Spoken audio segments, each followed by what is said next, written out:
Je m'appelle Dr Faiza Bianga Viviane, je suis médecin pédiatre à Bukavu. Je suis enseignante à la faculté de médecine, chef de travaux, et je suis présidente de la société de pédiatrie section Sud Kivu. Ici dans la salle, il y avait différents participants. On avait non seulement des pédiatres, des médecins généralistes, des étudiants de dernière année médecine et d'autres. Il y avait aussi d'autres personnels de santé comme les infirmiers et autres. Et donc pendant les 2 jours autour du thème urgence pédiatrique, la première journée a été vraiment axée sur les thèmes des urgences. Entre autres, pour la journée d'hier, on a parlé des différentes urgences, que ce soit les enfants, on a pris en charge des enfants brûlés, on a parlé des états septiques et du choc septique, on a parlé de la malformation type pathologie des cantrelles et différentes autres urgences. Et pour la journée d'hier, il a été suggéré que les personnes arrivent à reconnaître tous les signes d'urgence qui peuvent emporter un enfant et agir dans les premières heures de vie.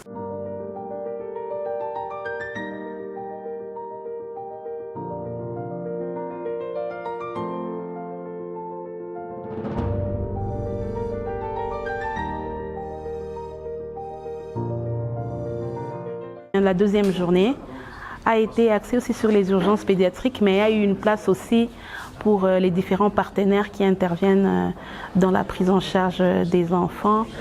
Il y a par exemple une médecin sans vacances qui montrait le rôle qu'il joue dans la prise en charge des enfants de la province particulièrement. Il y a eu l'intervention de Keshu Congo, qui est une ONG qui œuvre dans la malnutrition de l'enfant dans la province. Il y a eu l'intervention aussi du niveau national. Nous avons eu le privilège de bénéficier de la présence du directeur national du programme des infections respiratoires et coordonnateur de la PCMNE chez l'enfant. En ce qui concerne les différentes autres présentations, il y a eu une présentation des collègues burundais sur l'expérience qu'ils avaient à nous partager sur la prise en charge des sextuplés nés dans leur hôpital. Il y a également la présentation d'un Belge aujourd'hui qui nous a parlé de comment gérer le cordon ombilical pour améliorer la qualité de vie du nouveau-né.